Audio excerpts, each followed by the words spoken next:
Hi, and welcome back to our channel.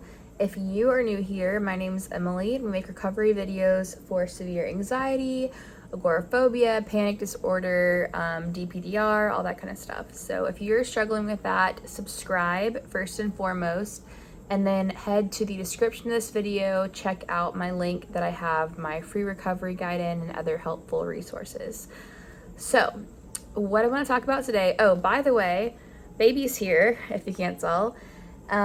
Baby Everett was born. This is my first video that I've made after having him. So he is about a month old, and yeah, he's my third. So what a fitting time to discuss hormones and things like that. And today I want to talk about why anxiety can increase due to hormonal changes, specifically menstrual cycles. And, just my experience with that and what do you do about it. So first, I'm going to read to you over here what the internet says about it, and then we'll just chat. So it says, anxiety can worsen during a period due to hormonal changes that affect neurotransmitters in the brain. Estrogen and progesterone are hormones that can fluctuate dramatically in the days before menstruation, which can affect serotonin and dopamine levels. Also, cortisol levels rise rapidly in the days before a period, which can contribute to anxiety. And as you know, if you experience morning anxiety, that's cortisol right there in general. And then it says existing anxiety can also worsen during this time. So that's probably most of us, right, that are in this boat, is you already have anxiety and now it's amplified at that time of month.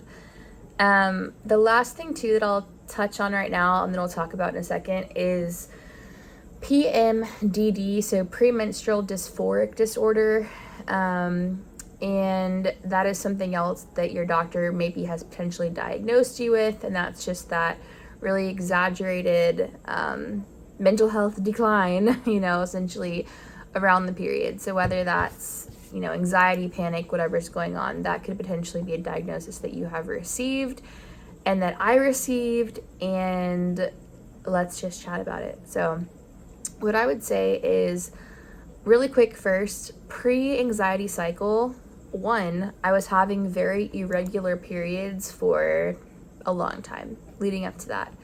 I had symptoms of insulin resistance and PCOS. I was having multiple miscarriages, and leading up to December of 2021, when everything went south, I wasn't even having a period. So it was pretty crazy. And what's crazier is 12 weeks into the anxiety cycle for me, with no period, I got pregnant with Eden, with my second baby. This is my third baby, but I got pregnant with my second baby. And that's a whole thing in itself. So you can watch my pregnancy video on that one if you want. But anyway, so all that to say, I was not having periods through the whole beginning of my recovery journey.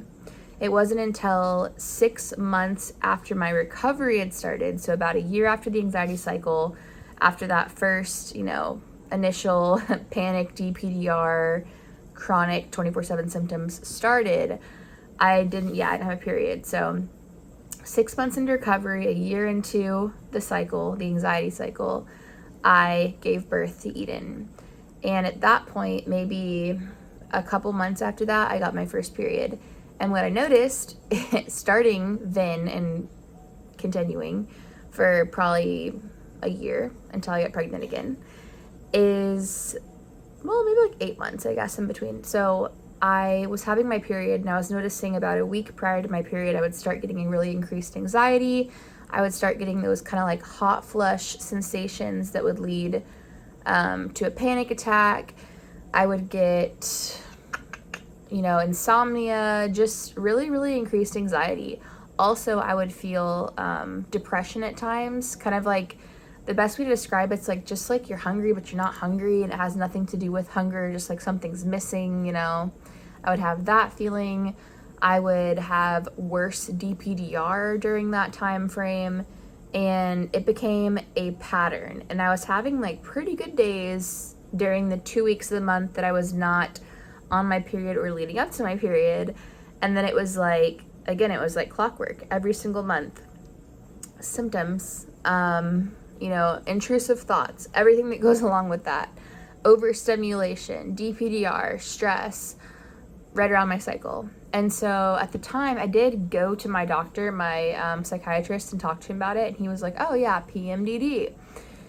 And the more time passed and the more that I thought about it, I was kind of like, one, I didn't have this problem prior, right? I had cramps, I was tired, but it wasn't this like exaggerated, unable to function situation, And so I kind of just dropped the diagnosis, like sure, it absolutely fit into that criteria, but I didn't do anything for it, if that makes sense. So time passed. The mistake that I made in the beginning is living my life pretty normally the 2 weeks of the month that I was not on my period. And then as it would happen, I would kind of like alter my plans around that. So I wasn't going to go to the gym. I wasn't going to schedule lunch with friends. I wasn't going to have people over, yada, yada, yada, yada. I wasn't going to go on that camping trip because I knew that I was going to have, potentially panic, definitely anxiety. And obviously that's just avoidance. And so we don't want to do that. If I can oversimplify this for you and just boil this down, I would say, what do? You live a normal life. You ask yourself, hey, what would I do if I was having a normal period and I wasn't in this anxiety cycle? Would I still go camping? Probably. Would I be kind of tired some days and maybe have cramps, maybe lay in bed a little bit more? Probably, and that's okay. And so I'm going to kind of live life through that lens, and that's what I did. And so that was really helpful to me. Now, did it cure the period anxiety? No, because even as I make this video, it's top of mind because I'm TMI, but this whole video is TMI, so whatever, I'm currently on my period, my first one postpartum, and I woke up maybe 3 nights ago with that hot flush type feeling and the insomnia, and I was like, oh, okay, we're doing this again.